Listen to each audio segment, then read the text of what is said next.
Hello दोस्तों, invest today for tomorrow YouTube channel पे मैं रजत माथुर आपका हार्दिक स्वागत करता हूं। दोस्तों, अभी मार्केट है वॉलेटाइल। इंडेक्स और इंडिविजुअल स्टॉक्स दोनों ही बहुत ज़्यादा ऊपर नीचे हो रहे हैं और उसका रीज़न आप सबको पता है। यस, शॉर्ट टर्म रीज़न यही है, the war between Russia and Ukraine. तो इस स्थिति में स्टॉक मार्केट में काम करने वालों को क्या करना चाहिए वो हम इस वीडियो में डिस्कस करने की कोशिश करेंगे। सबसे पहले हम बात करेंगे कि लॉन्ग टर्म इन्वेस्टर्स को क्या करना चाहिए। उसके बाद हम बात करेंगे कि ट्रेडर्स को क्या करना चाहिए जो कि शॉर्ट टर्म काम करते हैं। देन सबसे लास्ट में हम बात करेंगे इस सिचुएशन में मार्केट के बिहेवियर की और मार्केट के करेक्शन की। तो चलिए शुरू करते हैं। तो सबसे पहले बात स्टार्ट करते हैं लॉन्ग टर्म इन्वेस्टर्स से। तो दोस्तों, मैं कोई पॉलिटिकल एनालिस्ट नहीं हूँ, मैं कोई बहुत बड़ा इकोनॉमिस्ट भी नहीं हूँ, मैं कोई बहुत बड़ा डिफेंस एक्सपर्ट भी नहीं हूँ। But as a common man, जो मेरी इस सिचुएशन को लेके समझ है उसके हिसाब से मैं आपको ओपिनियन देने की कोशिश करूँगा। आप मेरे ओपिनियन से एग्री कर सकते हैं, आप मेरे ओपिनियन से डिसएग्री भी कर सकते हैं, it's your choice. So as per my opinion, ये जो रशिया और यूक्रेन का वॉर है ये बहुत ज़्यादा लंबा नहीं खींचेगा। अगले कुछ ही दिनों में ये ख़त्म हो जाएगा और अल्टीमेटली वही होगा जो रशिया चाहता है। इसके बहुत सिंपल से रीज़न है। अमेरिका या फिर जो यूरोपियन कंट्रीज़ है वो यूक्रेन के साथ में खड़े होने की सिर्फ बात कर रहे हैं, एक्चुअल में कोई भी यूक्रेन के साथ में खड़ा नहीं है। They are not ready to take military action against Russia. और जो इकोनॉमिक सेंक्शंस की वो बात कर रहे हैं उसमें भी कोई बहुत ज़्यादा डेंजरस इकोनॉमिक सेंक्शन किसी के लगाने की हिम्मत मुझे लगती नहीं, क्योंकि यहाँ बहुत सिंपल हिसाब है। दो गोलियां अगर रशिया पे चलाओगे तो एक गोली तो तुम्हें खुद भी खानी पड़ेगी। मतलब अगर रशिया का नुकसान बहुत ज़्यादा करने की कोशिश करोगे तो उसका इफेक्ट तुम्हारी खुद की इकोनॉमी पे ज़रूर पड़ेगा। और अभी कोरोना के बाद में कंट्रीज की इकोनॉमिक हालत इतनी अच्छी नहीं है कि वो इस इम्पैक्ट को झेल सके। इसीलिए कोई बहुत ज़्यादा सीरियस इकोनॉमिक सेंक्शन रशिया पे लगे इसकी उम्मीद नहीं है।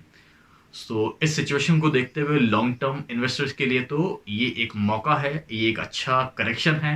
आपकी जो भी लिस्ट थी, जो भी आप अच्छे स्टॉक्स खरीदना चाहते थे वो आप इस वक्त खरीद सकते हैं। आपका जो भी लॉन्ग टर्म इन्वेस्टमेंट का गोल है उसका 10% से लेके 25% तक पैसा इस टाइम तक मार्केट में चला जाना चाहिए। ऑलरेडी मार्केट में रिकवरी स्टार्ट हो चुकी है, इसका नमूना हमने फ्राइडे को देख लिया था। तो ये आपके लिए मौका है, अच्छे स्टॉक्स खरीदिए और चिंता बिल्कुल मत कीजिए। अगर इस टाइम नहीं खरीदोगे तो कब खरीदोगे। अब नेक्स्ट बात करते हैं ट्रेडर्स के रेस्पेक्ट में। दोस्तों, जब मार्केट इतना ज़्यादा वॉलेटाइल हो तो इट्स बेटर कि हम अपनी ट्रेडिंग एक्टिविटी को कंट्रोल में रखें। ये वक्त ओवर ट्रेडिंग करने का नहीं है। तो अगर आप ऐसे हैं कि सुबह 9:15 बजे स्क्रीन के सामने बैठ जाते हैं और शाम को 3:30 बजे ही उठते हैं तो कृपया ऐसा ना करें। No trading is also a strategy. So अगर आप अपनी ट्रेडिंग एक्टिविटी कम करेंगे, अपनी क्वांटिटीज़ को कंट्रोल में रखेंगे तो आप अपना बहुत सारा नुकसान बचा पाएंगे। देन नेक्स्ट थिंग, अगर ट्रेडिंग कर भी रहे हैं तो स्विंग ट्रेडिंग पे फोकस कीजिए, अपनी क्वांटिटीज़ को कंट्रोल में रखिए, नंबर ऑफ ट्रेड कम कीजिए।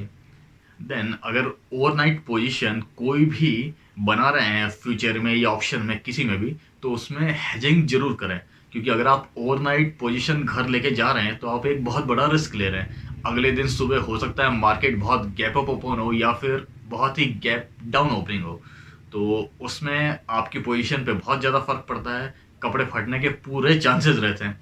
इसलिए बिना हेजिंग के ओवरनाइट पोजीशन घर ना ले जाएं।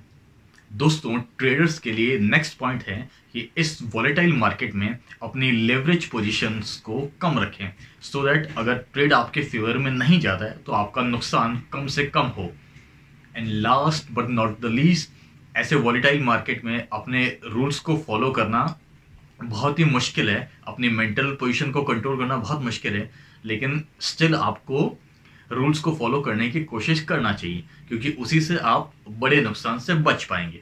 ये बहुत हद तक पॉसिबल है कि आपने अपने रूल के अकॉर्डिंग प्रॉपर स्टॉप लॉस पे एग्जिट किया, देन उसके बाद आप देखते हैं कि अगले 2-3 दिन में तो स्टॉक की क्या हालत हुई है, आपके डायरेक्शन से कितना उल्टी डायरेक्शन में वो चला है। सो इसलिए अपने रूल्स को प्रॉपर फॉलो करें, वो बहुत ज़्यादा ज़रूरी है इस मार्केट में। दोस्तों अब लास्ट में बात करते हैं इस वॉलेटाइल सिचुएशन में मार्केट के बिहेवियर की और करेक्शन की। तो दोस्तों अभी मार्केट में थोड़ी सी वॉलेटिलिटी चल रही है, थोड़ा सा करेक्शन चल रहा है। इसके बेसिकली तीन कारण हैं। पहला कारण जो हमने डिस्कस किया जो कि एक टेम्परेरी है, यूक्रेन और रशिया का वॉर। देन जो दूसरा कारण है वो तो हम भूल ही गए।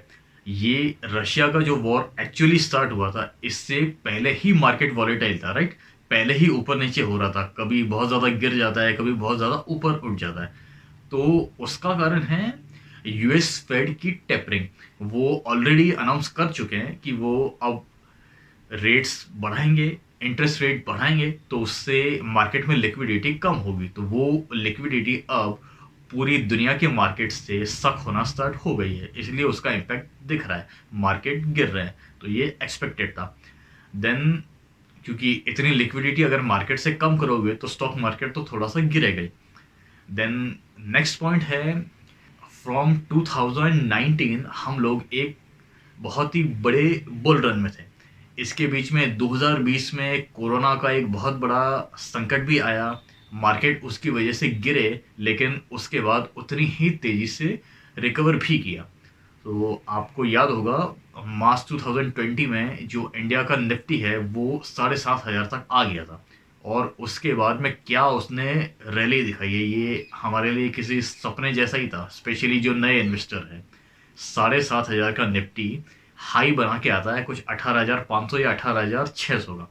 तो ये बहुत ही तेज़ ग्रोथ है। इतनी ग्रोथ हिस्ट्री में बहुत कम ही होती है कि इतनी स्पीड से निफ्टी ऊपर जा रहा है, डबल से भी ऊपर चला गया। तो ये बट ऑब्वियस है, ये मार्केट का बिहेवियर है कि अगर इतनी तेज़ी से कोई चीज़ चली है तो वो थोड़े टाइम के लिए नीचे जाएगी या फिर थोड़े टाइम के लिए वहीं पे खड़ी रहेगी। दोस्तों इसे हम कहते हैं करेक्शन। करेक्शन का एग्जैक्ट मतलब है मार्केट की जो बहुत ही तेज़ी चल रही है उसके ऊपर लगता है एक ब्रेक। ये करेक्शन बेसिकली दो टाइप का होता है। First is price wise correction and the second is time wise correction.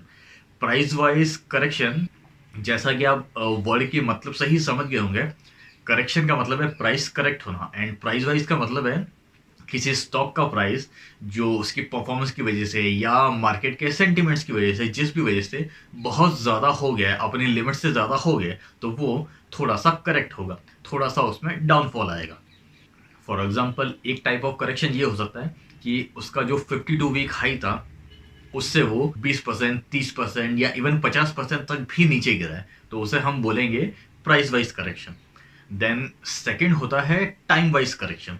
इसमें होता क्या है, इंडेक्स है या फिर कोई पर्टिकुलर स्टॉक है, वो एक नैरो रेंज में या फिर बड़ी रेंज में बहुत ज़्यादा देर तक रुक जाता है, ना वो बहुत ज़्यादा ऊपर जा रहा है, ना वो उस रेंज को तोड़ के बहुत ज़्यादा ऊपर जा रहा है। इसे कहते हैं टाइम वाइज करेक्शन। सो दोस्तों मार्केट अभी एक बुल रन में है, एक काफ़ी बड़ी तेज़ी इसमें आ चुकी है, तो इसमें करेक्शन आना इट्स एब्सोल्युटली नॉर्मल। और आप अगर चार्ट उठा के देखोगे, हिस्ट्री के बारे में पढ़ोगे, तो ये 10, 15, 20 या 30% का करेक्शन बहुत नॉर्मल है। ये करेक्शन हर साल आता है। और अगर आप बुल मार्केट के कैरेक्टर को स्टडी करोगे तो आपको पता चलेगा कि बुल मार्केट की जो करेक्शन होती है वो बड़ी भयंकर होती है।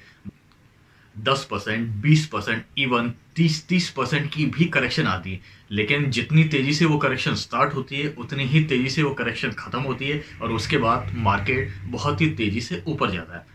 तो दोस्तों इसलिए इस करेक्शन से बिल्कुल ना घबराएं, ये करेक्शन लेने का टाइम है।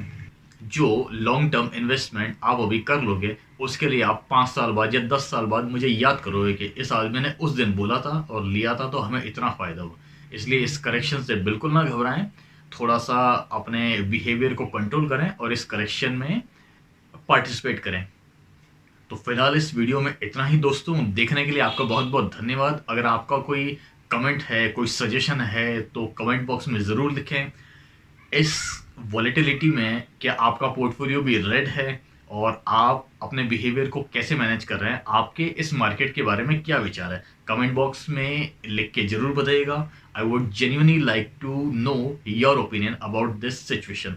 सो वीडियो को लाइक करें, शेयर करें और चैनल को सब्सक्राइब करें, और वो जो बेल आइकन है उसको दबाना ना भूलें। Thank you.